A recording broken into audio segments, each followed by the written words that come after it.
Hello दोस्तों, स्वागत है आपका रंजना क्लासेस पर। हमारा आज का टॉपिक है राज्यपाल एमसीक्यूज़। आप देख ही रहे होंगे, लिखा है राज्यपाल प्रैक्टिस सेट। जितने भी राज्यपाल से संबंधित क्वेश्चन होंगे वो आज हम डिस्कस करेंगे। और ये जो टॉपिक है सभी परीक्षाओं के लिए बहुत ही महत्वपूर्ण है, तो आप वीडियो को पूरा देखें और ध्यान से देखें। तो आइए स्टार्ट करते हैं। आज का हमारा फर्स्ट क्वेश्चन है, भारत के राज्यपाल की नियुक्ति किसके द्वारा की जाती है? ए प्रधानमंत्री, बी राष्ट्रपति, सी लोकसभा अध्यक्ष या डी इनमें से कोई नहीं। तो भारत के राज्यपाल की नियुक्ति जो है वो भी राष्ट्रपति के द्वारा की जाती है। किस अनुच्छेद के तहत? अनुच्छेद 155 के तहत।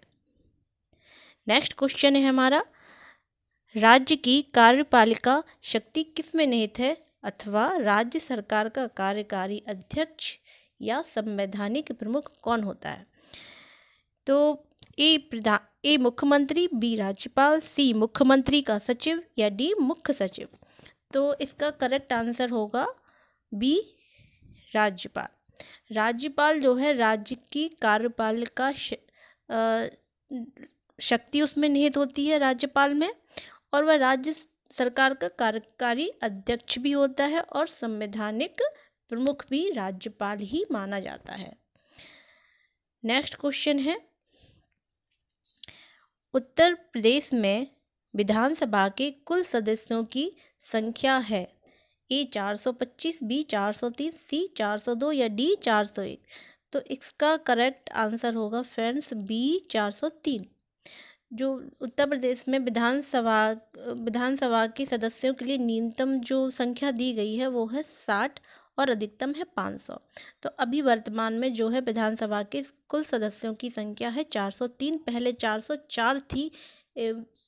एक राज्यपाल के द्वारा आंग्ल समुदाय से एक सदस्य निर्वाचित किया जाता था, परंतु अब उसे संशोधन करके हटा दिया गया है। तो अब कितने रह गए हैं? केवल 403 सदस्य ही हैं। विधानसभा के कुल सदस्यों की संख्या है 403। नेक्स्ट क्वेश्चन है, जम्मू एंड कश्मीर के राज्यपाल की नियुक्ति कौन करता है? ए जम्मू एवं कश्मीर का मुख्यमंत्री, बी जम्मू एंड कश्मीर उच्च न्यायालय का मुख्य न्यायाधीश, सी भारत का प्रधानमंत्री या डी भारत का राष्ट्रपति।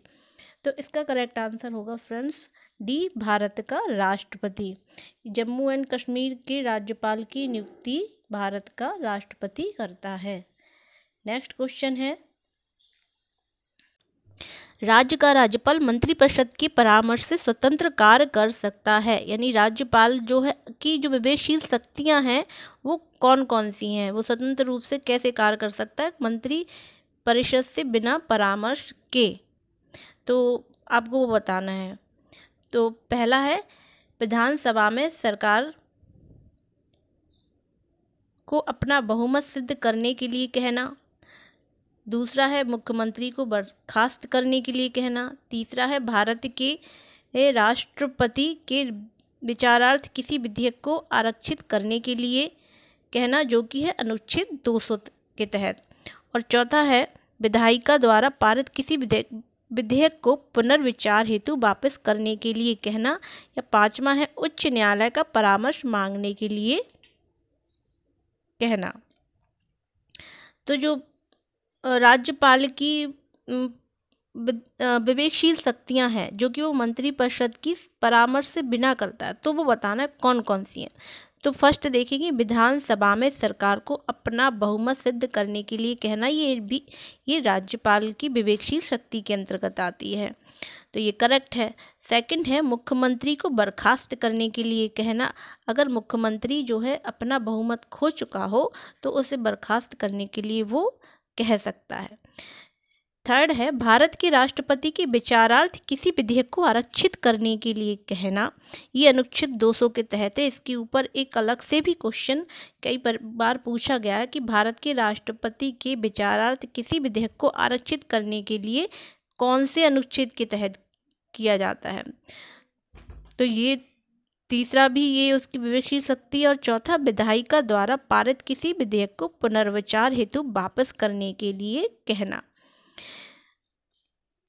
तो ये चारों जो हैं वो उसकी विवेकशील शक्तियाँ हैं फ्रेंड्स। और ये जो पांचवी है उच्च न्यायालय का परामर्श मांगने के लिए, ये उसकी विवेकशील शक्ति के अंतर्गत नहीं आती है। तो इसका जो करेक्ट आंसर होगा फ्रेंड्स, पहला वाला ए होगा, 1 2 3 4। पांचवा वाला नहीं है। तो ये जो चारों स्टेटमेंट जो दिए गए हैं वो करेक्ट है, और ये पांचवा वाला सही नहीं है। नेक्स्ट है, भारत के राज्यपाल से संबंधित निम्न कथनों पर विचार कीजिए।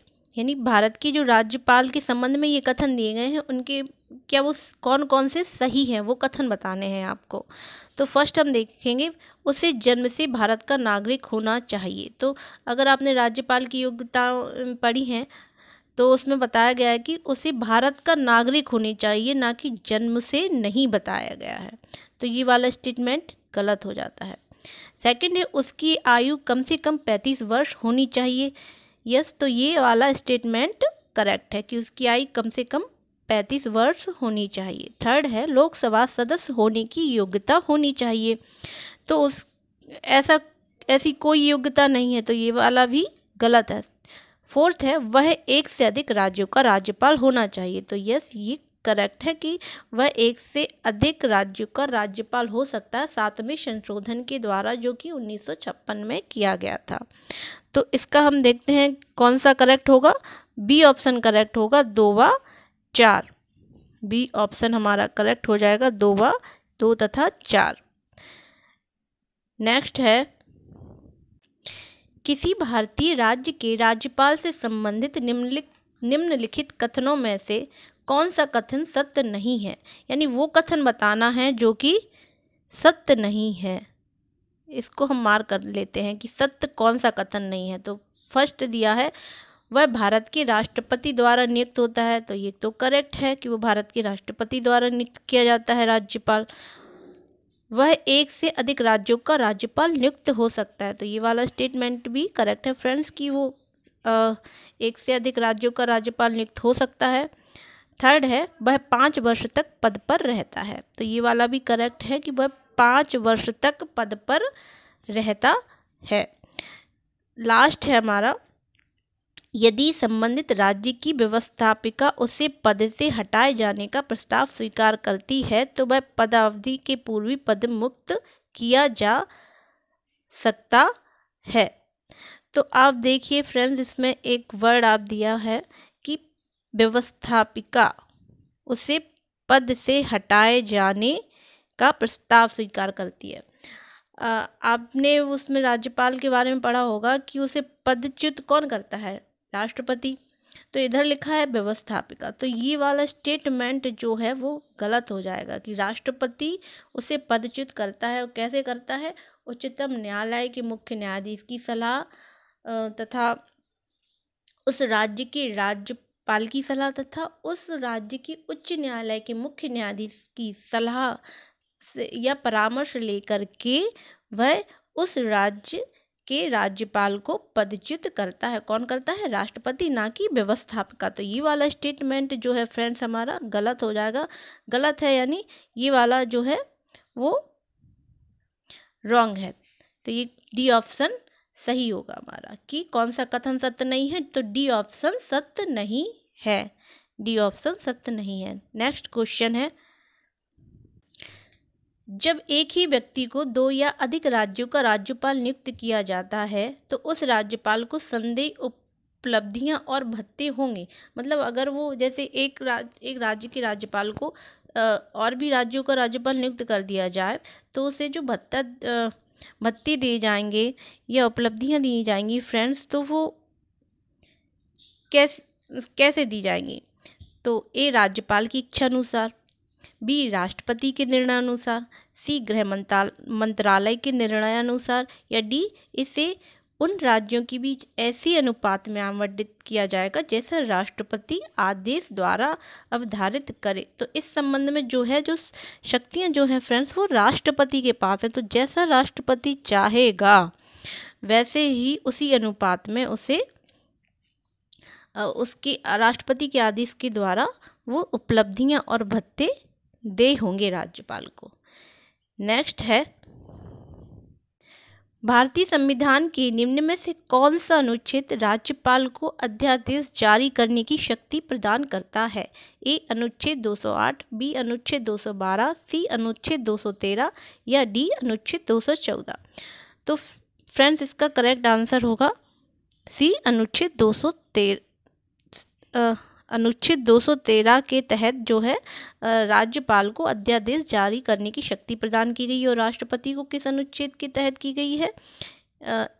123 के तहत। बस ये 1 से उठा करके यहाँ कर देना है 2 के पहले, तो 123 के द्वारा राष्ट्रपति को दी गई है। नेक्स्ट क्वेश्चन है, भारत के संविधान में निम्न में से किसके विरुद्ध अभियोग चलाने का प्रावधान नहीं है? ए राष्ट्रपति के विरुद्ध, बी राज्य के राज्यपाल के विरुद्ध, सी भारत के मुख्य न्यायाधीश के विरुद्ध या डी उपराष्ट्रपति के विरुद्ध। तो इसका जो करेक्ट आंसर होगा फ्रेंड्स वो होगा बी, राज्य के राज्यपाल के विरुद्ध जो है वो अभियोग चलाने का प्रावधान नहीं है। महाभियोग किस किस के विरुद्ध चलाया जाता है फ्रेंड्स?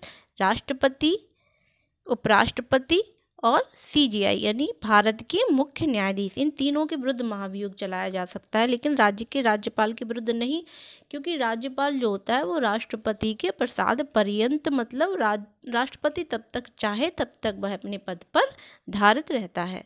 नेक्स्ट है,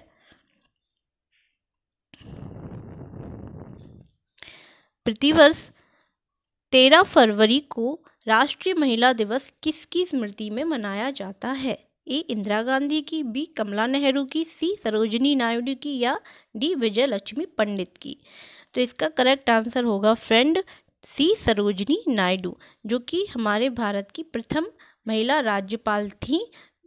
और तो इन्हीं के जन्मदिन पर 13 फरवरी 1869 को इनका जन्म हुआ था, सरोजिनी नायडू को। तो इनके जन्मदिन के उपलक्ष्य में ही 13 फरवरी को राष्ट्रीय महिला दिवस उनकी स्मृति में मनाया जाता है। सरोजिनी नायडू की स्मृति में राष्ट्रीय महिला दिवस 13 फरवरी को मनाया जाता है। नेक्स्ट क्वेश्चन है,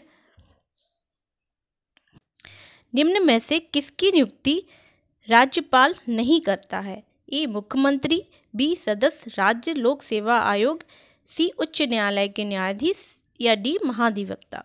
तो फ्रेंड्स मुख्यमंत्री की नियुक्ति राज्यपाल करता है राज्य के, और सदस्य राज्य लोक सेवा आयोग के जो सदस्य हैं उनकी नियुक्ति भी राज्यपाल करता है, और उच्च महाधिवक्ता डी, इन तीनों की नियुक्ति जो है वो राज्यपाल करता है, लेकिन उच्च न्यायालय के न्यायाधीश की नियुक्ति जो है वो राष्ट्रपति करता है, राज्यपाल नहीं करता है। तो इसका करेक्ट आंसर होगा फ्रेंड्स डी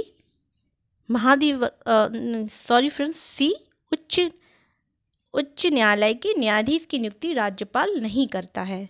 नेक्स्ट क्वेश्चन है, राज्यपाल की अनुपस्थिति में उसके पद को निम्न में से कौन ग्रहण करता है? ए राष्ट्रपति, बी प्रधानमंत्री, सी मुख्यमंत्री या डी उच्चतम न्यायालय का न्यायाधीश। तो राज्यपाल की अनुपस्थिति में उसके पद को राष्ट्रपति ग्रहण करता है। जैसा राष्ट्रपति चाहेगा अनुच्छेद 160 के तहत वैसा ही किया जाएगा। नेक्स्ट क्वेश्चन है, क्षमा आदि की और कुछ मामलों में दंडादेश के निलंबन, परिहार या लघुकरण की राज्यपाल की शक्ति भारतीय संविधान के किस अनुच्छेद में वर्णित है?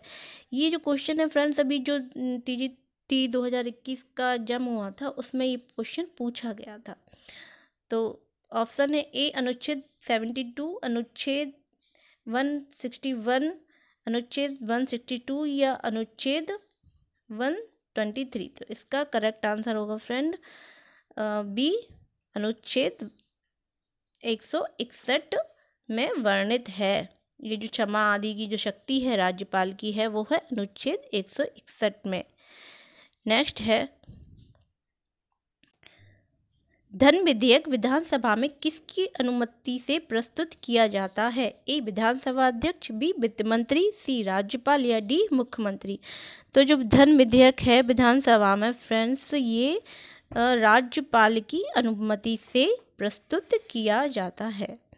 नेक्स्ट क्वेश्चन है, निम्न में से किस आयोग ने राज्यपाल का पद समाप्त करने की संतुष्टि की थी? ए प्रशासनिक सुधार आयोग, बी सरकारिया आयोग, सी संविधान समीक्षा आयोग या डी राजमन्नार आयोग। तो इसका करेक्ट आंसर होगा फ्रेंड्स बी डी राजमन्नार आयोग, जो कि केंद्र व राज्यों के विवादों को सुलझाने के लिए बनाया गया था तमिलनाडु सरकार के द्वारा 1970 में। ये यहाँ पर ये दिया हुआ है कि ये राजमन्नार आयोग किस लिए बनाया गया था? केंद्र व राज्यों के विवादों को सुलझाने के लिए तमिलनाडु सरकार के द्वारा 1970 में।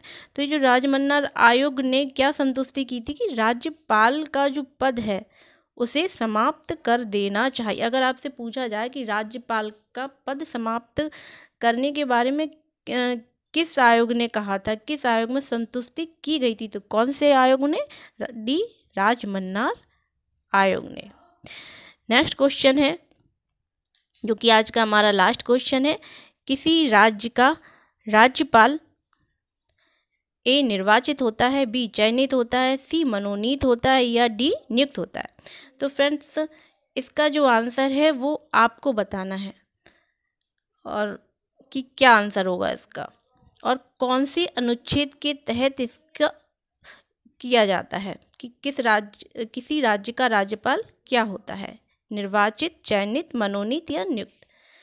फ्रेंड्स अगर आपको हमारा वीडियो अच्छा लगा हो तो वीडियो को लाइक, शेयर और हमारे चैनल को सब्सक्राइब जरूर कर लीजिए, ताकि आपको हमारे वीडियो की जो अगली वीडियो आए उनकी नोटिफिकेशन आपको मिलती रहे। तो पूरा वीडियो देखने के लिए बहुत बहुत थैंक यू, धन्यवाद।